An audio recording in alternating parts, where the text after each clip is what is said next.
So I'm pleased to introduce the person who has been championing Black voices across Apple Music and throughout his career, and who's going to lead us through today's events. Please welcome Apple's global editorial head of hip hop and R&B, Ebro Darden. Thank you, Lisa. Thank you for the intro. This year's Black Music Month is an opportunity to explore the roots of all popular music over time in America. Black musicians, their innovation and creativity, and especially we want to focus on blues, soul, rock and roll, which are some of the really founding pillars of popular music that started in the Black community and with Black people and Black creatives. I'm having a conversation today with H.E.R, Gary Clark Jr. and Brittany Howard. We're gonna have some great dialogue, some great conversations, and it's coming at a time when there's a lot of drama outside and a lot of emotions. But I wanna tell everyone, now's not a time to be tired. Now's not a time to be exhausted. Now is a time to use the tools that our ancestors left us, which is our music and our cultural expressions, to give us wind in our sails, to give us more energy, to be energized, and to lean forward into this moment, because we're here now. For generations, people have talked about dramatic change. We've talked about police reform. We've talked about racial injustice. As you heard Tim and as well as Lisa Jackson acknowledge that even corporations like Apple are stepping forward to put their money where their mouth is and show how much the Black community means to not only the fabric of America, but business in America, and specifically popular culture in America and music. This lovely human being right here goes by the name of Brittany Howard. She encompasses some of the most amazing things about Black music, which is why I wanted her to join us today, because she has been called to remind us of our roots in many ways of Black music and Black culture in America, through her work with Alabama Shakes and her solo work of bringing, a Black voice to blues, soul, and rock and roll. Brittany, how are you today? I'm doing great. Thank you so much for giving me this opportunity to talk to you about the history of our wonderful music. I'd love to hear some insight on how you have mentally and spiritually dealt with being an outlier. I think it's evolved as I've gotten older. In my early 20s, I think there was a lot of anger behind it because I refused to ask for permission to be who I was, and I took my space. I didn't ask for my space. I just knew it was important, and that got me to here and where I am now, being in a place of empowerment instead of a place of anger or fear. I'm empowered now, and I know I deserve everything I got because I know how hard I worked and how much I faced every step of the way. And to anybody else that's feeling like an outlier, don't ask for permission, take it, take your place, and be proud and keep going, keep evolving, keep growing, and be strong and be proud you could be one of one, because soon it won't be one of one. Everybody is the beginning sometimes. Mm-hmm. Brittany Howard, it's always a pleasure. Thank you so much. Thank you so much. Thank you so much. Ladies and gentlemen, it's time to introduce a man that represents original Black music in America. He fuses many genres together, making his own original style. But it all comes from blues and rock and roll, which is, without those genres, there's no soul. And without no soul and R&B, ain't no hip hop. And so we all cousins in this amazing blend of Black music, no matter what genre you represent, no matter what genre you love. Gary Clark Jr. is with us today. How you doing, man? Absolutely. I'm good. I appreciate it.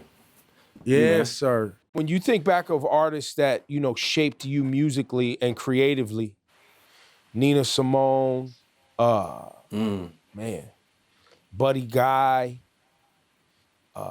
Muddy Waters, Marvin Gaye even. Stevie Wonder.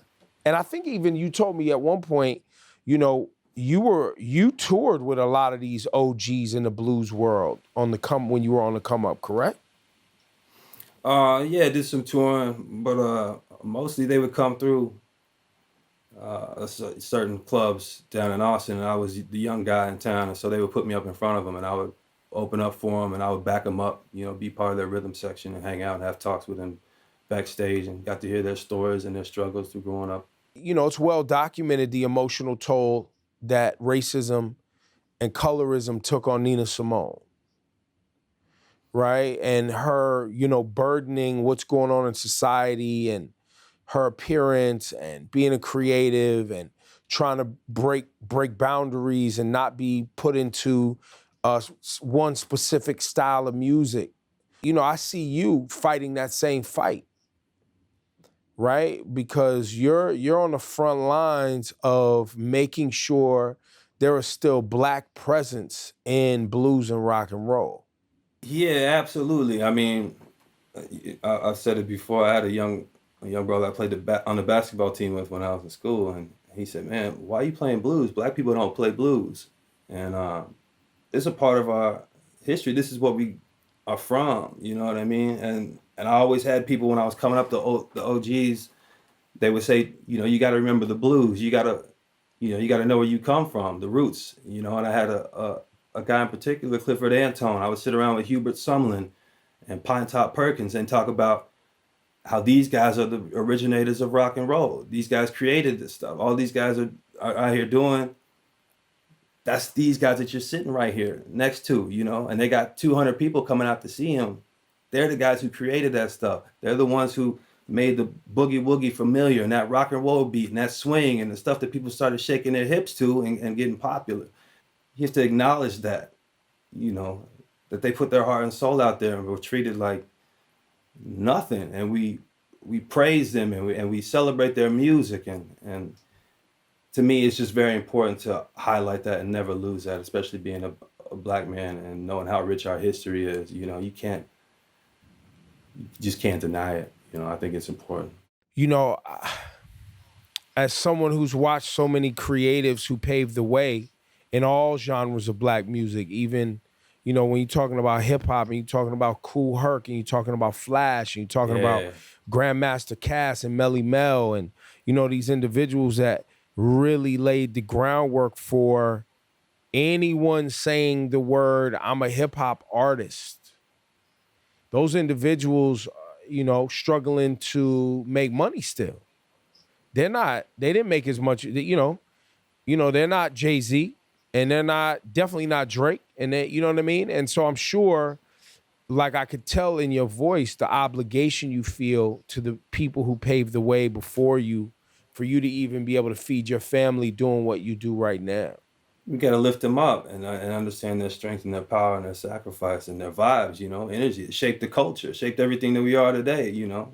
We held our shoulders back and, you know, hold our heads high and off of this music that we created from a hip hop. That's sampling you know, the people who That's right. came before us. You know what I'm saying? That blues stuff, that funk stuff, all that's us, you know, reinventing ourselves and pushing the thing forward. You know what I mean? And so before we get lost in it and forget where we came from, you got to reach back from time to time. For me personally, I feel like I wouldn't be doing the service if I didn't. You know, I'm proud to be a part of it. I'm proud to be able to get an opportunity to have a microphone and have my volume be loud, you know. With that, I think there comes a responsibility to say something and make people think and take notes and kind of question and go within at certain times. I think that's important in music. Gary Clark Jr. For Black Music Month, and everything you just said is, you know, is perfect about why we even have this month. To take a time to reflect on, you know, what I call the Black people's natural resource, music. Next up, we're going to Brooklyn, New York City. I'm joined by the amazing guitar playing, songwriting, singing. I mean, Let's just give it up for one of the freshest sounds in R&B and soul music right now. Grammy Award winning H.E.R. How are you, lady? How are you doing? I'm doing all right. I'm trying to stay positive. A little overwhelmed, but music heals. So I'm just trying to create as much as possible. Well, thank you for joining our annual Black Music Month conversation and event here at you. Apple. No, it's we are such big fans of yours. We are always rooting for you. We will always be in your corner. You are not only an amazing artist, but also a great person. Thank you. And, I think if it hasn't been pointed out, you give of yourself to music and your fans. I guess that's what happens when you love it, right? Yeah, man. So, and you do it for the love, right? You do it for the love.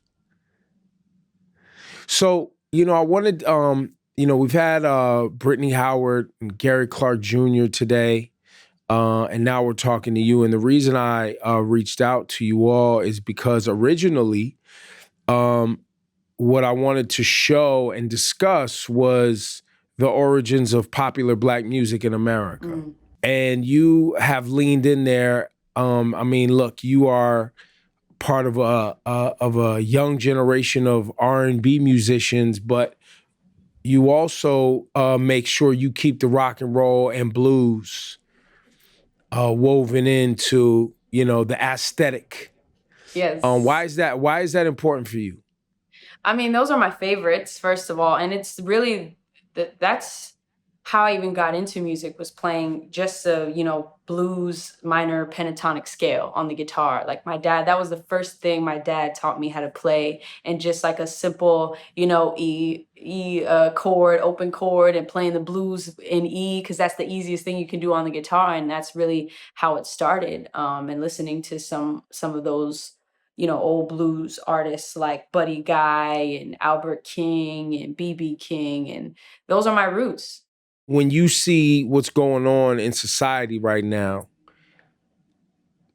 is it tough for you to figure out as a musician what to do or how to express?